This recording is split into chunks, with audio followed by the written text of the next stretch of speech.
Ellos consiguen crear planetas. Sí, la Tierra fue impresa. La Tierra no es natural. Madre Santísima, nosotros tenemos esta tecnología. ¿Sabes la impresora 3D? Ahora imagina una impresora del tamaño del Sol que transforma energía oscura, materia oscura, en materia bariónica. Entonces, según el programa, construyes una nave, un planeta, lo que tú quieras, hasta una estrella. Caramba, esa es nuestra tecnología. Entonces, ¿qué fue lo que pasó? Cada planeta de cuarentena, en cada cuadrante de la zona neutra, puede tener de 48, si no me falla la memoria, a 56 proyectos cíclicos. Bienvenido. Yo soy Humano Luz 999. El planeta cambia de equinoccios cada 26.000 años o 25.700 y tantos años. Entonces, en este cambio de equinoccios, lo que ya se sabe es que el polo norte, el polo magnético, se mueve e invierte con el polo sur. Esto hace que la Tierra cambie su movimiento retrógrado a positivo. Y ahí es de donde vienen las leyendas de esos tsunamis de 3 kilómetros de altura, porque la Tierra gira a 1.710 kilómetros por hora sobre su eje. Si la Tierra deja de girar, el mar se moverá, así que tendremos un tsunami de hasta 3 kilómetros y tantos de altura, según datos matemáticos. Pero esto no es ahora, es lo que se estudia dentro de la geofísica, si hay una inversión total de los polos, lo que ya está pasando. El polo magnético del norte, que antes de 2013 estaba en Alaska, cruzó hacia Canadá, y de Canadá se fue a Siberia, y ya está en Tailandia, ya está cerca del paralelo 60. Por lo tanto, es irreversible. Algo se acerca. ¿Pero qué está pasando para que la gente lo entienda? Estos son datos geofísicos. Nuestro Sol también tiene un ciclo que llamamos máximo solar y mínimo solar. El problema es que solo hemos estudiado el Sol durante 50 años, así que en realidad no sabemos cuánto duran el máximo y el mínimo solar. Creemos que es cada 16 años por los últimos 50 años que lo hemos estudiado, pero en realidad es una suposición. Tenemos pocos datos del Sol, pocos datos. Entonces, ¿qué pasa? Cuando el Sol está en su máximo solar, emite o lanza sus protuberancias o sus llamas, ya sabes, electromagnéticas.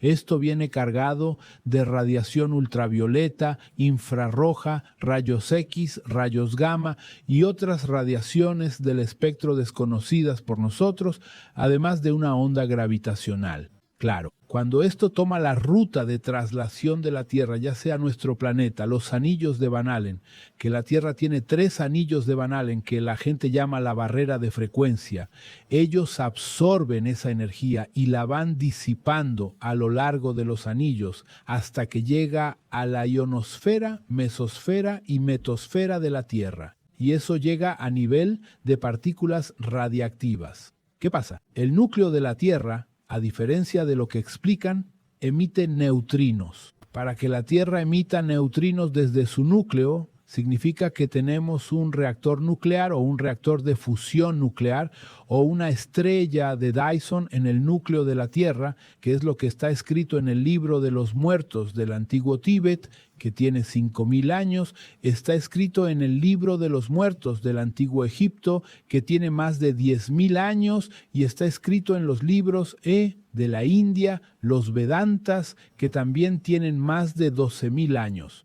Entonces hablan del sol interno de la Tierra, que es una estrella, una Dyson. Estos libros son la Biblia de la humanidad, no la Biblia sagrada, porque todo el mundo habla en realidad de la Torá. No, esto es mucho anterior a la Torá. Vaya, muy anterior. Ok, algunos están en sánscrito, otros en tibetano arcaico, que nadie sabe cómo traducir, y lo que se trajo de Egipto. Aparte de las escrituras que hablan del mismo tema, como las de los incas, los aztecas y los mayas. Entonces, existen varias fuentes antiguas que dicen que la Tierra tiene un sol interior. Entonces, ¿no es un magma como el que aprendemos en el colegio? No. ¿Tenemos magma? Claro que sí, en capas intermedias, pero el núcleo en sí no es una bola como si fuera sol. Exacto, es un sol. Entonces, ¿qué sucede? Cuando la Tierra recibe una onda electromagnética muy fuerte, el núcleo aumenta su presión, aumenta la respuesta en frecuencia Schumann, que lo correcto es de 7 hercios y llega hasta 70, 80, 100 según la situación. Entonces, ¿qué sucede? La presión interna de la Tierra aumenta junto con la frecuencia de Schumann, entonces las placas comienzan a rozarse. Y esto genera un terremoto. ¡Wow! Aumenta las emisiones de neutrinos. Aumentando la emisión de neutrinos, esto carga eléctricamente nuestra ionosfera y mesosfera, lo que genera destellos, que son esas imágenes de truenos rojos y violetas que la gente está filmando. ¿Qué son? Neutrinos reaccionando con la mesosfera y con los positrones que provienen de alguna frecuencia. Nadie sabe de dónde surgen esos positrones, que esto es antimateria. Esto genera tormentas eléctricas y, en consecuencia, toda la estructura de las grandes tormentas que preceden unos segundos antes de los grandes terremotos.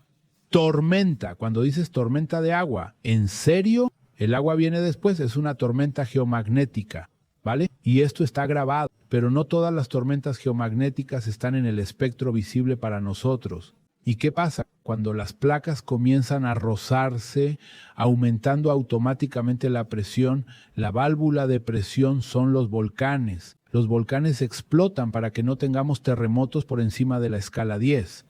Como una válvula de escape. Válvula de escape para reducir la presión en los puntos de fricción de las placas. Tanto es que en Chile tenemos, creo, 6 o 7 volcanes en actividad. San José en Santiago está lanzando lava y humo y supuestamente estaba extinto. Tupungatito, que estaba extinto, está lanzando humo y lava.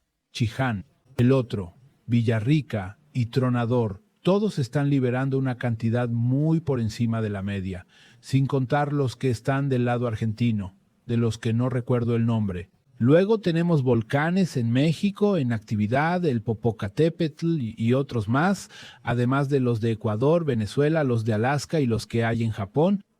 Por ejemplo, el Monte Fuji empezó a liberar más actividad de lo habitual. Hay una alerta de que podría entrar en erupción y con eso Tokio se va al garete. Así que todo esto es el efecto residual de este proceso de fin de ciclo. Pero, ¿de qué sirvió el proceso? La imbecilidad humana. ¿Por qué? Tenemos más de 250 experimentos nucleares en el Pacífico, dentro del lecho del Pacífico. Bajo el agua, en cuevas que los chicos perforaron, para hacer pruebas nucleares. Aparte de las pruebas en California, el desierto de Nevada, el desierto de Arizona, aparte de las pruebas que hicieron los rusos, China, etcétera, etcétera. Así que, solo para que la gente entienda. Nivel de munición. Por ejemplo, la pólvora que va dentro de una cápsula de 9 milímetros es lo que cubre una uña. 5,5 granos, que son como 2 gramos de pólvora. Si le prendes fuego, no hace ni un puff, nada más. Pero cuando está presionada por el proyectil, eso hace que un proyectil de 115, 125 granos, que es el peso de la bala de 9 milímetros, alcance 600, 700 metros de distancia. Es decir, cuando se prepresiona y se cierra la recámara, la explosión se intensifica. Ahora imagina el efecto de explosiones nucleares en cuevas artificiales. ¿A dónde va la presión? Va hacia las laterales. Entonces la inestabilidad de las placas tectónicas también tiene que ver con el efecto residual de los experimentos nucleares, de esas imbecilidades humanas. Además de otro factor del que ya se habla, la extracción de petróleo en las aguas subterráneas, porque sacas petróleo, que son miles de millones de toneladas, pero no pones agua, no pones nada ahí. Queda vacío. Entonces eso genera desplazamiento de capas del suelo, que también generará deslizamientos de tierra y futuramente terremotos por la acomodación. Solo que el sistema no cuenta, ¿verdad? No cuenta. Entonces es una sucesión de burradas humanas que no respeta la naturaleza. Entonces, cerrando nuestro ciclo, porque nuestro último diluvio fue hace más o menos casi 13.000 años, estamos muy próximos al cierre de un ciclo de casi 26.000 años. y lo sabemos porque el polo magnético ya está llegando a Tailandia, paralelo 60, entonces está migrando al sur, entonces se va a invertir con el polo sur. En el momento en que eso suceda, se pierde todo. Todo está sincronizado como un reloj. Y ahí viene nuestro despertar de conciencia, que es esa fase bíblica. El que tenga oídos, que oiga; el que tenga ojos, que vea. Entonces, el llamado espiritual se está haciendo, pero las personas que quieren están buscando, están leyendo, están estudiando, están viendo otros podcasts y cosas por el estilo aquí, buscando información. Y entonces estas personas empiezan a tener sueños, retroalimentación, desencadenantes que les hacen tener proyecciones fuera del cuerpo. Llegan a los tiempos de luz, a Aruanda, aquí y allá, y comienzan a tener clases extrafísicas con los maestros espirituales. Para empezar tu despertar, y ahora, ¿por qué hay tanta gente canalizando, recibiendo y teniendo información? Son personas que vienen siendo preparadas los últimos 25 años, 30 años, ya en el plano astral, para aquí, en el plano físico, desarrollar un papel de despertar de conciencia. Así es como la arquiespiritual trabaja. Pero, ¿por qué todo este proceso que has abordado ahora, sobre todo el geofísico y magnético, contribuye al despertar de algunas personas? Miedo. La memoria celular de Mu, Atlántida y Lemuria, que ya se hundieron, fue destruida, fin de ciclo. A pesar de que Mu fue una guerra de los Anunnaki, Mu no tendría que haberse hundido, fue destruido a propósito por los Anunnaki, al igual que Atlántida también. ¿Y qué pasa?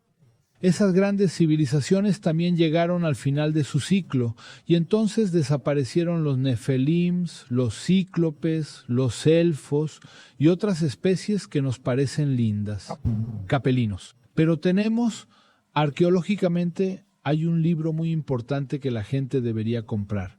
Es de Brasil, Arqueología Prohibida. Ahí tienes huellas de bota humana de 460 millones de años. Hay pie descalzo gigantesco de 454 millones de años, pisando un mosquito que solo existió en aquella época. Hay un martillo de acero de alto carbono dentro de un fósil en Estados Unidos, en California, de más de 100 millones de años. Hay esferas de tungsteno en China, más de no sé cuántas esferas encontradas, escritas en un idioma que nadie conoce, que tiene más de 300 millones de años. Entonces, la arqueología prohibida muestra esqueletos humanos de casi 28 metros de altura. ¿28 metros? 28 metros de altura. El hombre ha tenido alguna vez esa altura.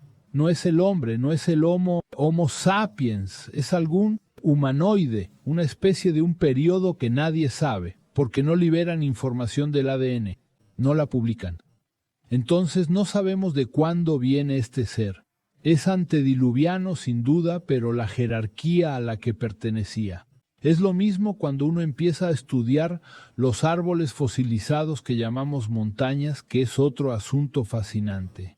Árboles fosilizados.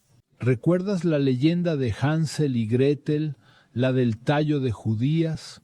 Un árbol gigantesco que llegaba a un mundo donde existían troles gigantes. Es una leyenda basada en antiguas leyendas escritas en la literatura apócrifa. Árboles de 3, 4 kilómetros de altura. ¡Guau! Y entonces, eso pertenece a otra era de la Tierra. Es una era que no sabemos de cuándo es.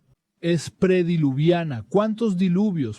Por ejemplo, en los registros egipcios dicen que Egipto fue construido hace 3 equinoccios. Cada equinoccio de la Tierra es de 26.000 años. Así que Egipto fue construido como un puerto aeroespacial interconectado de la Alianza hace 70 y tantos mil años. Vaya, caramba. Y las pirámides son construidas por los nodianos, por los gracianos. Y lo que no cuadra son las cuentas temporales, porque su calendario no es igual al nuestro.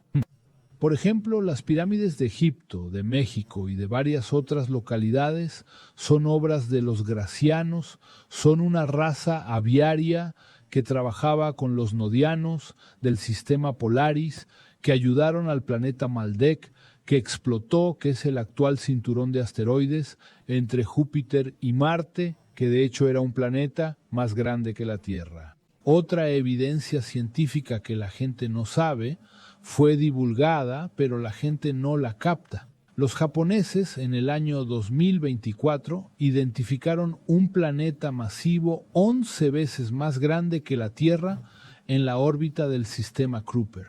Pero, ¿dónde está el sistema Kuiper? El cinturón de Kuiper está después de Plutón y Sedna. De hecho, Plutón roza la orillita del cinturón de Kuiper. El cinturón de Kuiper son detritos de antiguos planetas. El año pasado, la NASA y el James Webb confirmaron la existencia real de un cuerpo celeste con 11 veces la masa de la Tierra, con un problemita. ¿Cuál? Emitir luz con grandes ciudades y metrópolis como Sao Paulo, Nueva York, Los Ángeles. ¿Luz artificial? Luz artificial. Y entonces se suelta la noticia. Ya nadie habla de eso. Nadie habla más. Elon Musk lanzó allí en Twitter en 2025-24 también una noticia curiosa, que la sonda Voyager 1 y 2, que él es quien controla la transmisión, ¿verdad? Con sus satélites identificaron una ruta de más de 1.500 naves entre la nube de Oort y el cinturón de Kuiper y Saturno. ¿Cómo es que un tipo de esa magnitud suelta una información así y después nadie más dice nada? ¿Verdad? Bueno, resumiendo, luego dice que no sabe si hay alienígenas, si hay seres extraterrestres. Entonces, este año, el sistema de observación, no sé si fue el James Webb o el otro, el antiguo, captó en la nube de Oort un planeta masivo gigante, emitiendo luz como si tuviera ciudades.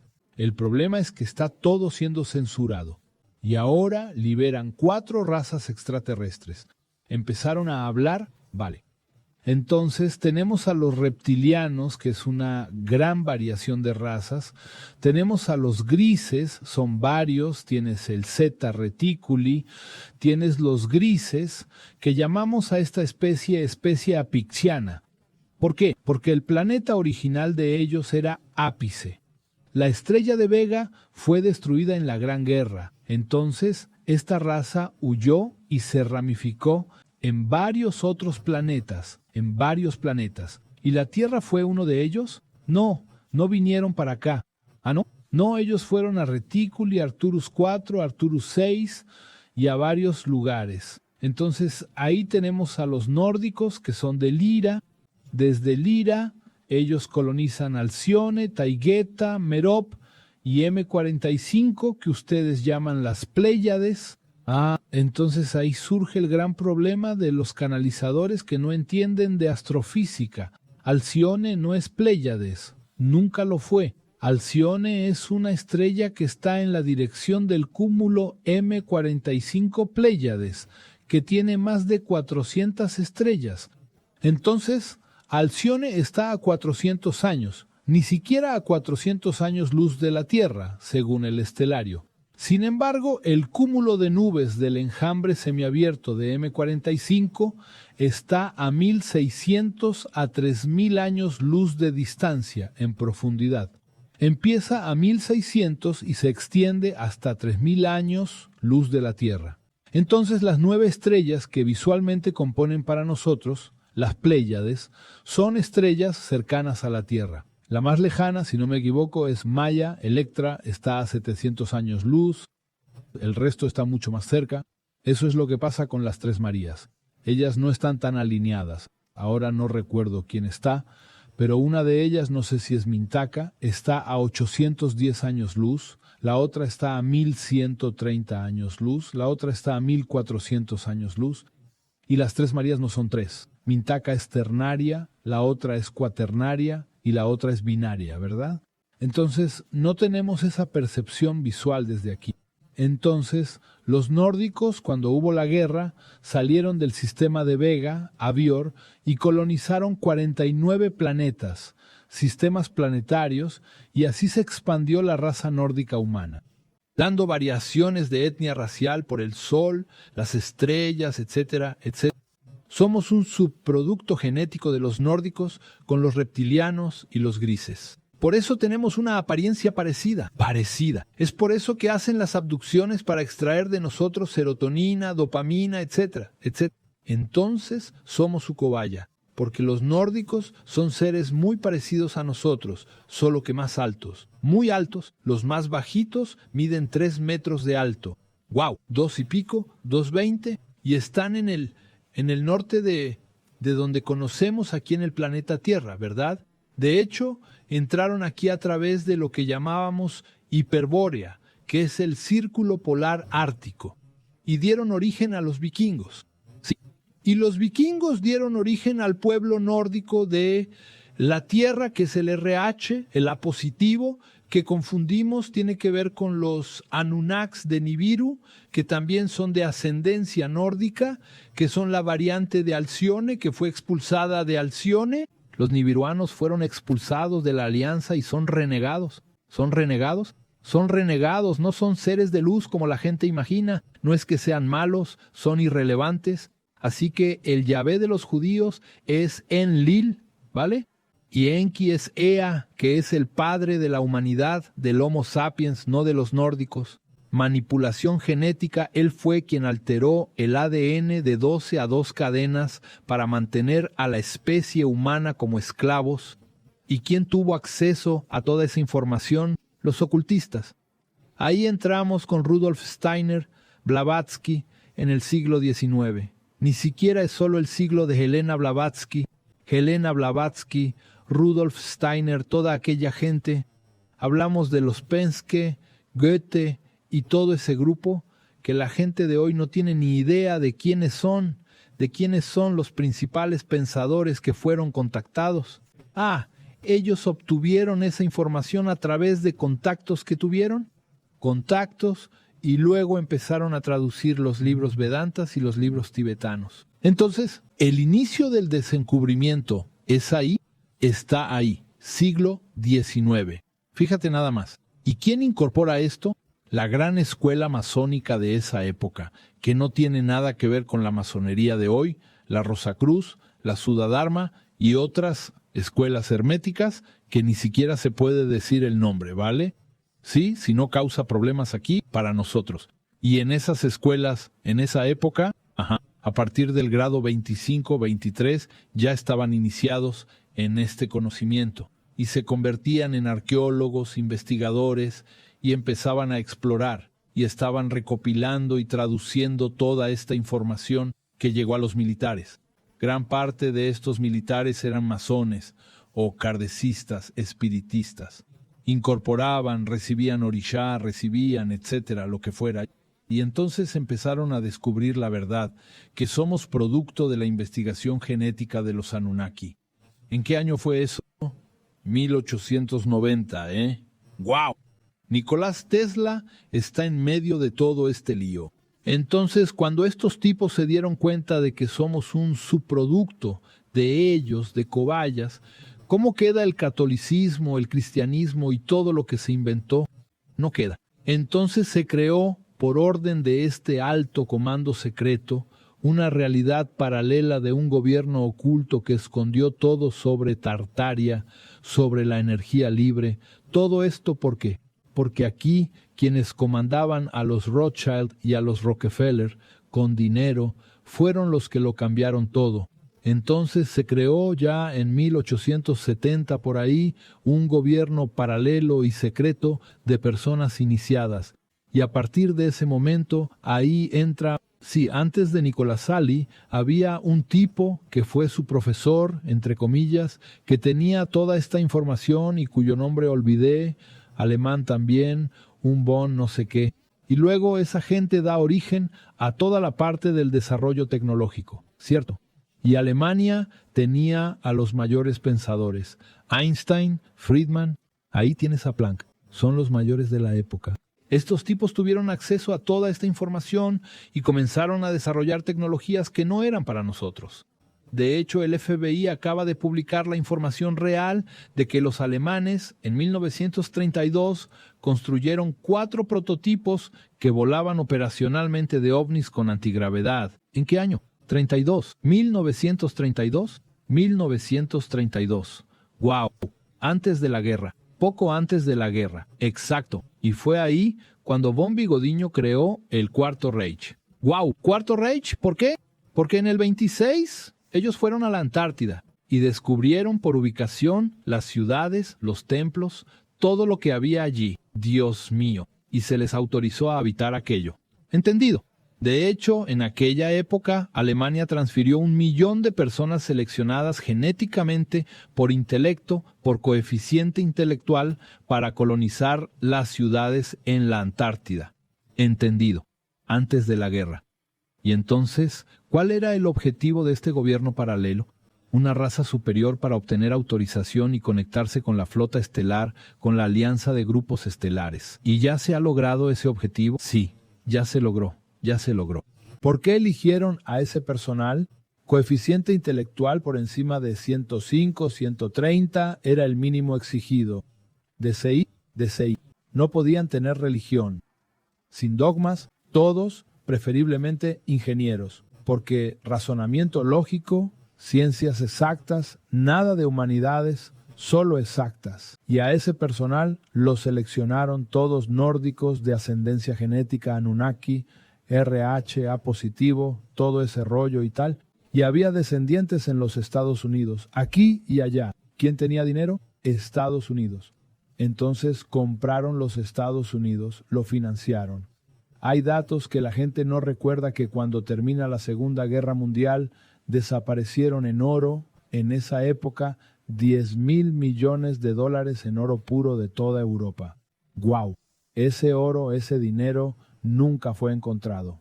Si consideras la devaluación del dólar hoy en día, esos 10,000 millones serían algunos billones de dólares. ¡Guau! Y en esa época el oro era el respaldo. Era el respaldo. Y ese dinero fue mantenido por el Cuarto Reich para garantizar su acceso. Y así fue como compraron. Ahí es donde entra la expedición del almirante Byrd.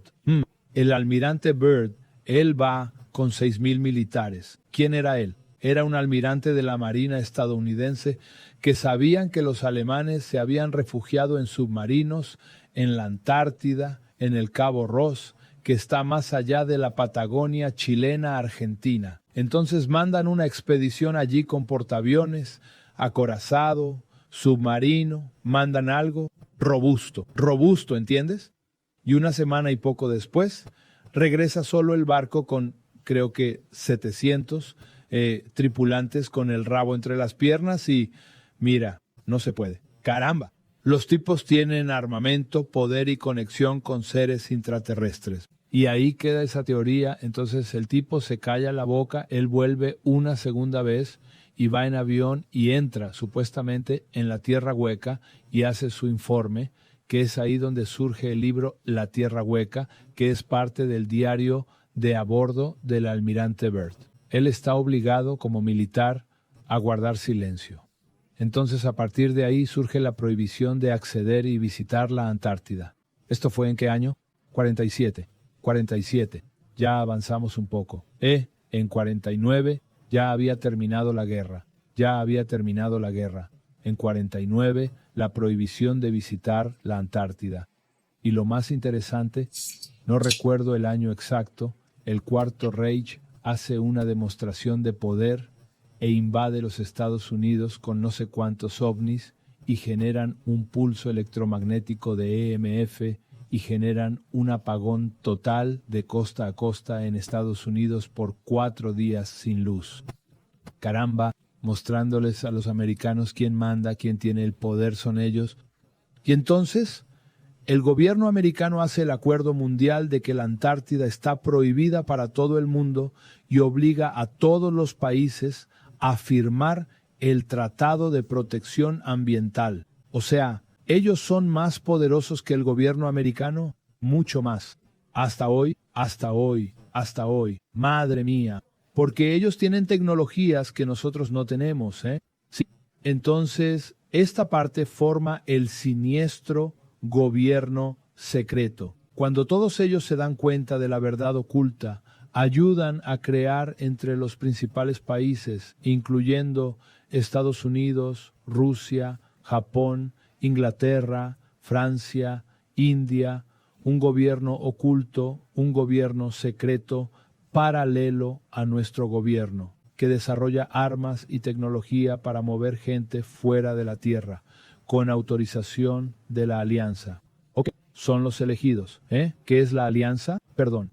La Alianza Galáctica son las federaciones anexadas a Sione para reconstruir la zona neutra. ¿Qué es la zona neutra? Es la zona residual de la Gran Guerra de Orión, que cubre un radio desde las Tres Marías de 10.670 años luz, más o menos, y la destrucción de cerca de 35.000 planetas en la Gran Guerra. Vaya, entonces, la supraconfederación entre los 7 samuráis los obligó a reconstruir ese sector, si no, pagarían con sus almas. Muerte cósmica. ¿Muerte cósmica? Que nadie sabía que existía la muerte cósmica. Los 7 samuráis tienen la potestad de desintegrar el yo soy, la mónada, lo que sea necesario como penalización para imponer las reglas. Es decir, muerte cósmica sería una muerte del alma, total. Desintegración. Se acabó 100%. Sí que está por encima, obviamente, del cuerpo físico. Físico, sí, muy por encima.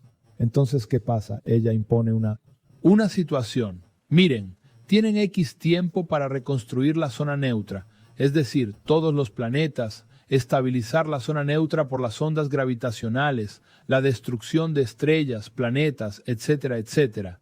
Y tienen que, además de reconstruir, repoblar todos los mundos destruidos. Entonces, esto lleva un tiempo. Cuando se empieza a hacer, ahí surgen 463, 456 planetas en cuarentena. La Tierra es uno de ellos. ¿Qué es el mundo en cuarentena? Es un planeta laboratorio en el que se desarrollarán razas y especies periódica, cíclicamente, para repoblar los planetas que pasan por terratransformación, que son los mundos que fueron reconstruidos por tecnología superior.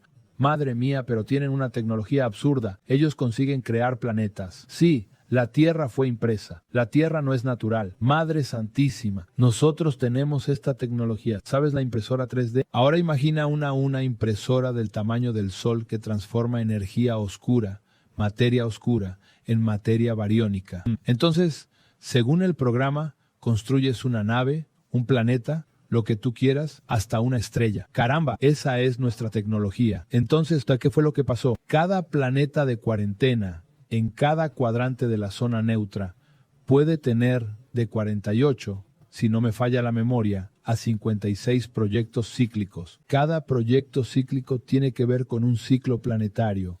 En el caso de la Tierra, son 26.000 años, que puede ser integral o dividido a la mitad, de 13 en 13. ¿Qué son los 26.000 años de los equinoccios de la Tierra? De los equinoccios, que es la transformación del campo magnético, del movimiento. Exacto. Entonces, por ejemplo, los dinosaurios fueron extinguidos no naturalmente, sino artificialmente. Fue el fin de un ciclo de una especie reptiliana. Fin de un ciclo. Los elfos, los cíclopes, los nefilim, y así sucesivamente. Estas especies desaparecieron porque era el fin de su ciclo biológico. Se hace la cosecha, la separación de la cizaña del trigo bíblico. Aquellos que tienen conciencia son evacuados o abducidos y llevados físicamente o espiritualmente a los nuevos planetas o a las lunas de los planetas. Conscientemente para habitar y continuar la producción de esa especie. ¡Wow! Y aquellos que no son elegidos porque no tienen conciencia son exterminados físicamente. Caramba, ¿qué es lo que la humanidad va a enfrentar en los próximos años? Una matanza total. Dios mío, este es el salto cuántico que las personas no entienden. Y eventualmente en este proceso se une el paso de Herculobius, que es una estrella enana marrón que ha pertenecido a nuestro sistema solar desde siempre. Nuestro sistema solar es ternario. Tenemos 3 estrellas. Nuestro Sol, Herculobius, fue identificado por los soviéticos en 1958, 1957, antes que los estadounidenses, y los estadounidenses lo rastrearon por el IRAS en 1973. Los soviéticos lo rastrearon en 1957, 1958 con otro sistema de ellos. Y tenemos a Slot, que está a casi un año luz de distancia de la nube de Oort, ¿verdad? ¿Cierto? Así que estas 3 estrellas pertenecen al sistema solar. Entonces, cuando Herculobius pasa por nosotros, cerca de nosotros, saca a la Tierra de su eje. ¡Guau! Mueve la Tierra. Esto, por su masa, es alrededor de 5 veces más grande que Júpiter. Tiene una masa gravitacional muy fuerte, atrae la Tierra. Exacto. Y además hay otro detalle, también altera el máximo y el mínimo solar. Que es lo que nadie entiende por qué el Sol está teniendo tantos problemas. Sí, lo que le pasó. ¿Quieres saber otro dato que nadie comenta?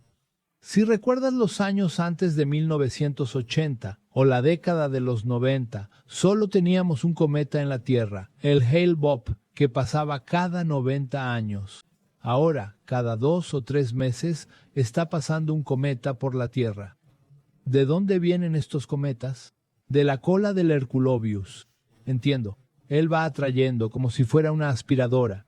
Tiene en realidad 2 colas gigantescas. Y las colas tienen hasta 80 millones de kilómetros. Vaya, y se mueve en una trayectoria inusual. Tiene una órbita en forma de huso, su órbita es muy extraña. Entonces, tiene una cola de 80 millones de kilómetros de detritos, meteoritos y cometas. Y estamos cruzando esa ruta. Por eso, tantos meteoritos impactando la Tierra. Una vez hice una transmisión en vivo con Carlos, que es un astrónomo que vive en Manaos, y él hizo un estudio oficial. En el año 2000 habían caído unos 60 o 70 meteoritos en la Tierra. Esa transmisión en vivo la hicimos en 2019, 2020, 21, no recuerdo ahora. 21 creo que fue antes del confinamiento. Él tenía un dato de que hasta esa fecha, solo en ese año, habían caído más de 2.800 meteoritos en la Tierra, según los datos oficiales de la NASA, en un año. De hecho, en 7 meses. Esa charla fue en septiembre. Entonces, la cantidad de meteoritos que estamos viendo, asteroides y cometas, es porque ya entramos en lo que ellos llaman zona neutra, que es en realidad un cinturón de fotones, que es en realidad parte de la cola del Hercolobus, que es este planeta gigante, ¿sí? Esa estrella. Entonces, ¿qué pasa? Ustedes recuerdan que el año pasado la NASA cerró el acceso público a los laboratorios vía radio. Sí, que antes podíamos por el ordenador acceder y ver cualquier cosa. ¿Está todo bloqueado para nosotros hoy? Hasta hoy. Vaya, podemos acceder a la SOHO, al Alaska 1, al Alaska 2, más algún otro satélite que solo están mirando el Sol. Pero los otros satélites que están observando toda la periferia están bloqueados para nosotros. ¿Por qué? Para que no veamos lo que está sucediendo. Madre mía, estamos ciegos. El propio Vaticano, que tenía acceso libre a sus observatorios, cerró todo en 2022 o 2023. Pero, ¿por qué será que no quieren que veamos? Para no crear pánico, miedo, ¿no? Porque, si la gente iba a esparcir la noticia, la información sobre esa leyenda bíblica que dice que cuando haya 2 soles en el cielo, he aquí que comenzará el apocalipsis. Dios mío, está ahí. Este sería el segundo sol que forma parte del sistema. ¿Cómo se llama, por cierto? Herculobius. Está en los libros de Enoc. Dios mío, quien habla de Herculobius es Enoc. Caramba. Entonces el maestro Habiluch de aquella línea filosófica, gnosticismo, eubiosis, no recuerdo, creo que es del gnosticismo. Habiluch es el maestro que creó eso, habla de Herculobius y escribió un librito, solo que en realidad el nombre Herculobius está en el libro de Enoc. El propio Noé, cuando escribió el testamento de Noé, habla de Herculobius. Es el nombre que le dieron los judíos en aquella época. Y el salto cuántico que mencionaste, ¿no? Ante todo este escenario, ¿cómo se va a dar este salto cuántico? El salto cuántico es un cambio de conciencia y todos tienen que morir para ir al otro lado, así que no hay escapatoria. Todos vamos a dejar este cuerpo físico contaminado, todo jodido, e ir con el cuerpo astral a otro plano. Quien tenga conciencia ocupará el nuevo genoma humano de la Tierra, que es el genoma élfico, el correcto, no esta mierda de aquí. Y quien no tenga la capacidad se quedará atrapado en el umbral, que ahí es la cosecha reptiliana. Pero entonces, ¿es en otra dimensión que vivimos? Dimensión. ¿No será en esta? No. Esta aquí va a terminar, esta sí va a terminar. Por eso se habla de 3D a 5D. Exacto. Entonces no hay forma de que alguien se quede aquí. No, no la hay. Ese es el holograma de los esquizotéricos que quieren dar esperanza a las personas. Madre mía. Por eso, en el libro de Santiago el Menor, que él tiene un libro apócrifo, ¿verdad? Él dice muy claramente, solo asciende, solo sale de este planeta quien despierta en vida. Si dejas para despertar después de la muerte, no sales de la Tierra por causa de los hologramas. Aquel famoso túnel después de la muerte es holográfico. Vaya, ¿entiendes? Entonces, el despertar de conciencia es complejo, porque tienes mucha información suelta, pero no tienes un camino, una dirección. No la hay, te quedas perdido, ¿entiendes? Y muchas personas tienen información difusa, cada uno habla de una manera. Por ejemplo, tengo muchos alumnos haciendo podcast, pero un montón. Por ejemplo, ya he dado clases a más de 145,000 alumnos entre Brasil, Chile, Estados Unidos, México. Participando en un podcast, no, alumnos míos directos haciendo podcast. Hay un montón. Ajá, solo que no leen, no estudian. Joder, yo ya he escrito más de 65 libros. Cogen una información a medias y se ponen a hacer podcasts. En vez de ayudar, se equivocan con todo el mundo. Dios mío, en vez de leer el libro entero y hablar con propiedad, acaban diciendo lo más sensacionalista de... El otro día me encontré con una alumna que, joder, ya había hecho 4 cursos conmigo. Ni siquiera fui yo, fue Hermelinda. Y ella se me acercó y dijo, Doña Hermelinda, ¿qué es el anclaje? ¿Quién, Hermelinda? Ah, perdón, Hermelinda es la chica de Portugal que gestiona mis cursos en Europa. Vale, todo lo que yo imparto en Europa lo gestiona Hermelinda. Y ella vino aquí a Brasil a visitarme y a ayudar en un curso que íbamos a tener aquí, que era un curso nuevo. ¿Presencial? Presencial. Y esta chica preguntó, Hermelinda, ¿pero tú ya no hiciste un curso? Sí, lo hice, pero no aprendí. No, es que me gusta escuchar en los cursos por la energía. Pero nunca he leído un libro de él. Joder, la mujer ya ha hecho 4 cursos, ya se ha gastado un pastón, ya lleva 3 años o 2 años siguiéndome y nunca ha leído un libro mío. Y estas personas vienen a hacer podcast aquí, en otros lugares. Ah, ya entiendo.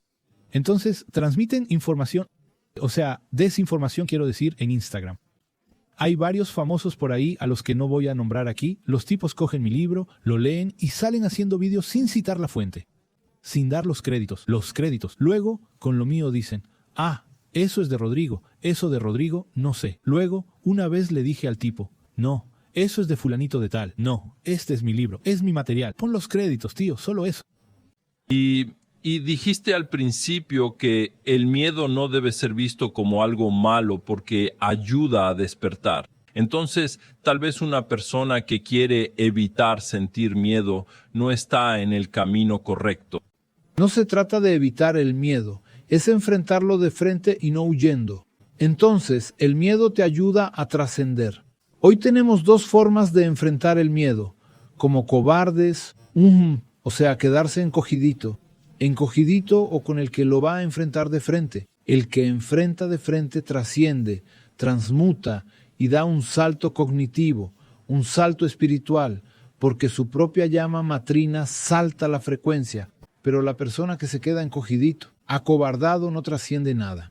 ¿Y cuál es nuestro problema? Hoy en día es la radiación del, llamémoslo, Wi-Fi y las redes sociales, creando las narrativas gubernamentales, las narrativas de los regentes globales, las narrativas de aprisionamiento cognitivo que impiden nuestro despertar de conciencia. Ellos más, por ejemplo, la gente hace de cualquier asunto un cataclismo así, aterrador para generar pánico y ganar likes.